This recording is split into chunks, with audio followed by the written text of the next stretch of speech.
Fani Shekhar, fund manager at PMS at Karvi Stockbroking, joins us now on the show. Fani, great to have you on the show. We will be having the CRISIL head of research on the earnings report that they have put out. But let's talk about the markets today.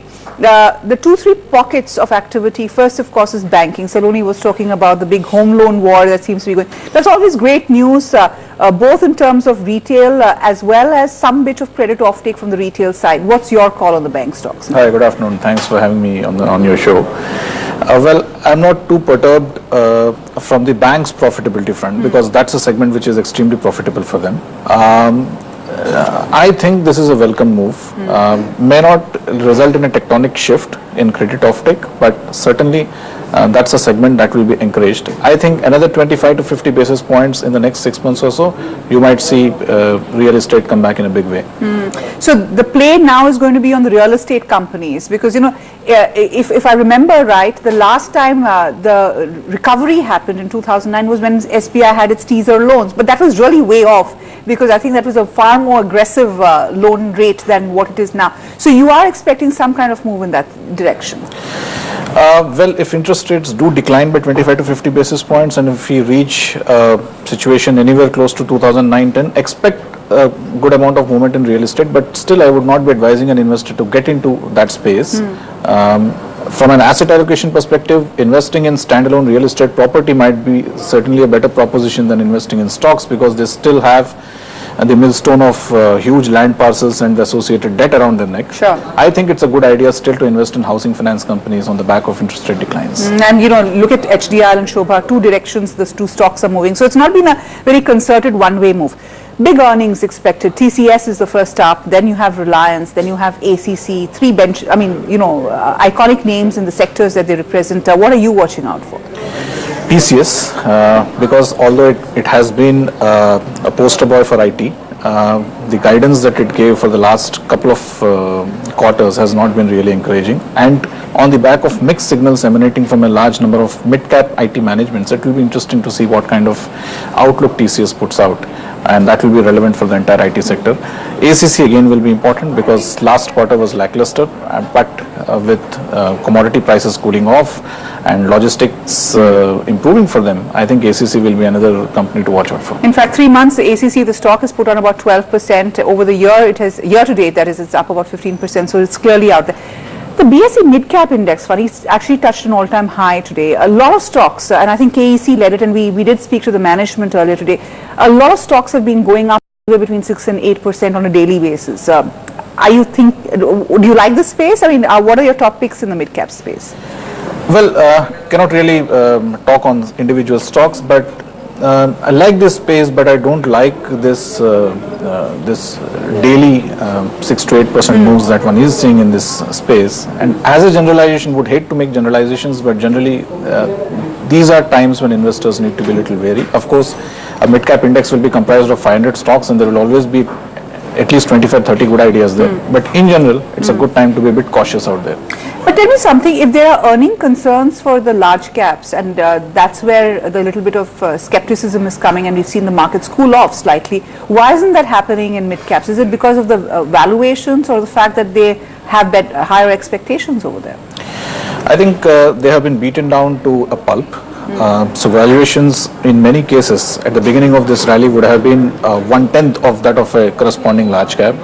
On top of it, whenever you see market sentiment changing, then investors' propensity to invest in small caps increases because then they start arguing on growth parameters, that the growth that is possible for small caps is much higher than large caps, and hence they command a valuation premium. That's a bizarre argument, but that's something that you see in the market every 7 to 8 years. I hope the market has not yet reached that stage, but yes, since they're coming off a low base, the rally looks spectacular to you. Even on a corresponding like-to-like basis, the valuations still are attractive for small caps, but that valuation differential between the large caps and small caps is there for a good reason, something that we will realize over the next 2 to 3 quarters when earnings will be very different for both these segments. Okay. If earnings is a big theme that you're going into the next month and a half with, what would your top 2 bets be in terms of sectoral plays? You need to be with financials because private sector banks and to a good extent NBFCs have conducted themselves well over the last 2 to 3 years. Apart from that, I think IT and pharma are also two very, very interesting spaces that are looking good because globally the macro is improving. And since, very importantly, there is a dearth of investable opportunities in the domestic markets, I think these two spaces, since valuations, especially in IT, are reasonable, look interesting. Okay. Funny will stay with us. We'll head into a short break. On the other side, we put the spotlight on the sectors and what CRISIL is making of the numbers. Ajay Srinivasan, Director at CRISIL Research, will be joining us after this short break to take us through their report on how they're calling the fourth quarter. That's coming up for you in just a minute.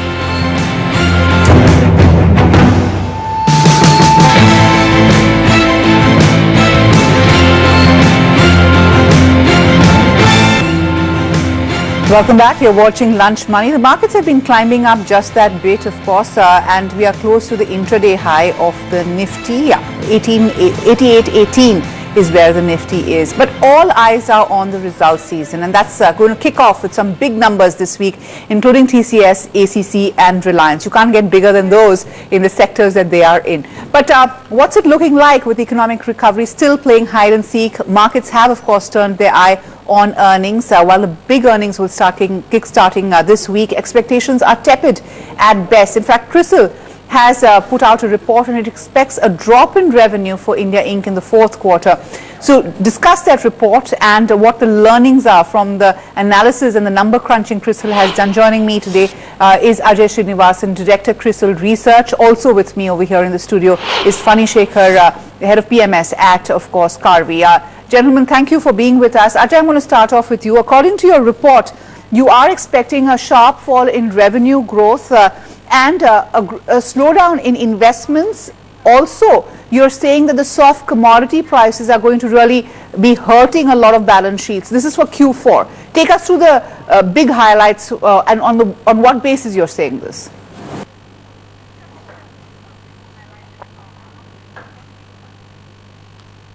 Yeah, see, if you look at the outlook which we have given for Q4 2014-15, we are anticipating about 2 to 3% revenue growth for corporate India as a whole. And this is really a continuation of the trend which we have seen in the third quarter as well, wherein the weak performance of investment related as well as commodity linked sectors, they really pulled down the aggregate top line growth. So if you look at the trend which has been happening, we expect the commodity prices weakness to really hurt some sectors such as say steel, petrochemicals and man-made fibers. We expect capital goods and construction sectors to continue to get impacted by the weakness in the investment climate and the fact that investments are still not picked up on the ground. So if you look at a proxy, for example, like cement, our sense is that cement demand volume growth may not exceed 2% in Q4 2014-15. On the other hand, you also have seen a distant slowdown in the rural economy because of which motorcycles, tractors and FMCG, which are intricately linked to the rural economy, those sectors are seeing a slowdown in demand. Therefore, in aggregate, there are very few pockets where we see growth really happening, like say for example, IT services, pharma, telecom, still growth is quite reasonably good. In other sectors, we anticipate a market slowdown in growth. Okay. A quick question on IIP, the construction and capital goods side. The IIP numbers have been pretty good, Ajay, and the stock markets have given a big thumbs up to the cap goods space. Why are you saying that things are yet to pick up? Because we have seen a flurry of orders. You think it's just old residual orders and it's nothing to be excited over? We seem to have a problem with that link. But let me ask that question to Funny over here. Funny, the cap goods sector has seen a fair amount of an uptick. In fact, it's up about 16% year to date. And yet, according to this report, the numbers are not going to look too good over there. What's your own take? And is the stock market a reflection of what is to come rather than what has been? Well, the stock market believes it's a reflection of what's to come. But if you actually see, the stock market index is up 16%. And there's a huge dichotomy in what the IIP is telling you. So after many months, the capital goods index in this February IIP latest numbers is up by around 9%. So I think a large part of what you see in the prices is forward looking, and people actually expected action to pick up from second half of FY15, which got postponed to first half FY16. Now it got further delayed to Diwali, that is around second half FY16. So it's being kicked 2 quarters down the line. But since this is a new government, people are giving time to the government, and to that extent, you are not seeing correction in that index. Okay, so that's an interesting take. Ajay is back with us. Ajay, the other big issue that you have raised is that EBITDA margins actually might improve by 50 to 80 basis points. Can you take us through why you believe this, and which are the sectors where you see this happen at the most?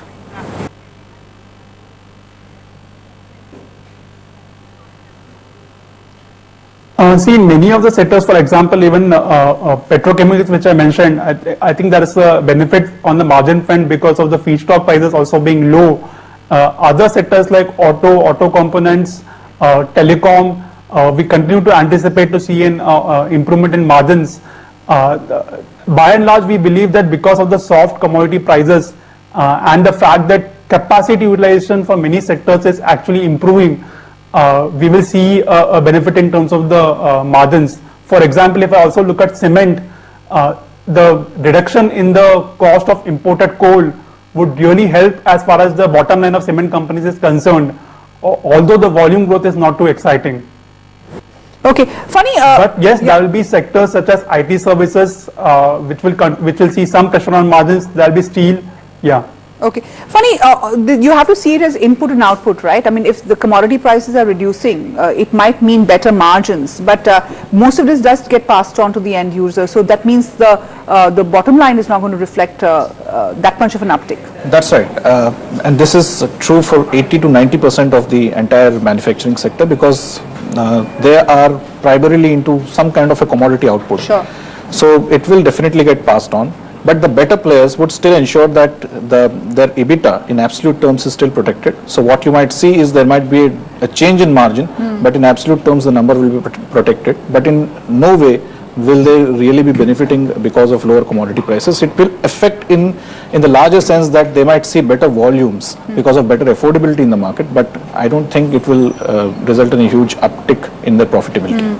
But one sector where it could reflect in the uptick in profitability, Ajay, is the automobile sector, because over here you're expecting the commodity price decrease to actually increase EBITDA margins by 84 basis points on an average. Now, this is a segment that has not seen great top line growth, though we are seeing a bit of a pickup in passenger cars, etc. What's your prognosis for automobiles as a sector on the whole, Ajay?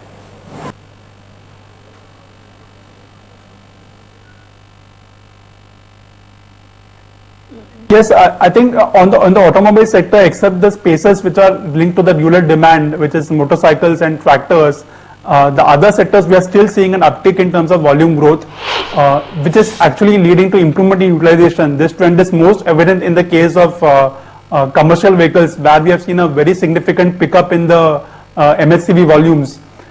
Therefore, given that utilization levels are increasing, which helps amortize fixed costs over more units, and commodity prices also staying soft, it actually helps on the bottom line front. Therefore, we believe that automobile companies should see an improvement in margins in their domestic operations. Okay, this is a week of big results, Ajay. We've got Reliance, TCS, and of course ACC. So I'm going to ask you. You already said petrochemicals. The outlook is a little sanguine. Margins and top line are going to be in pressure. And in TCS for the IT sector, you've said that margins will be down, but top line growth will be there. So I'm going to ask you about ACC and the construction sector and the cement play over there. Is there a pickup in construction? Because the stock markets believe there has been. What is the sense that you have got?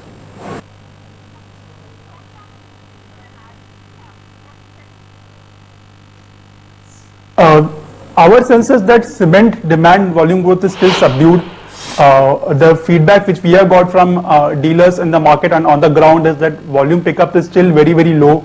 January, February were really bad months. I don't have the updated numbers for March, but January and February were bad months in terms of demand pickup. And even if you look at Q3, the volume growth had come down significantly compared to the first half of the year, which had some very strong volume growth partly because of the base impact and also because of the subnormal monsoons. Overall, our sense is that cement industry volume growth should be about 2%. Which is significantly below the long tail average. But yes, margins should improve for players because of the benefit, as I earlier mentioned, in terms of lower imported coal costs, which will help significantly as far as power and fuel costs are concerned, and it will more than offset the increased freight costs. Okay, so all of this is going to reflect in the numbers undoubtedly, Ajay, but in your interviews with all the representatives from different sectors, what did you pick up on recovery or the visibility of recovery? When will things start really moving ahead and we'll see a sharp pickup in volume growth across sectors?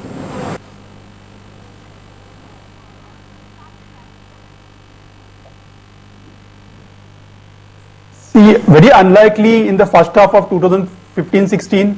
A key monitorable would of course be how the monsoons pan out, which will be very, very critical for the fortunes of the consumer linked sectors, especially those sectors which are linked to the rural economy. Investment demand, we are seeing some slow pickup on the ground in some sectors such as roads, but we are not really seeing a huge pickup in, say, capital goods demand, which is an indicator of investment demand. And we do not see investment demand picking up before the end of this fiscal year. So we are still a good 8 to 10 months away from a full-blown recovery in on-the-ground demand. That's really a headline out there. About 8 to 9 months away from a full recovery. Funny, how will the markets react to something like that? Or is that also factored in? Because, markets look a couple of quarters ahead. And I was just going through some of the indices that have done well this year. Healthcare index is up about 24% YTD. The Capco index is up 16%. We already covered that. The auto index is up 5.5%. So really the market's running ahead of reality. Well, it always does, one way or the other. I think the market knows all of this. What it will be interested in knowing is what is the outlook going forward, because this is all data that we see around ourselves. Sure. But come May, when a large number of infrastructure and manufacturing management start speaking, it will be interesting to see what is their outlook and plans for the rest of the year.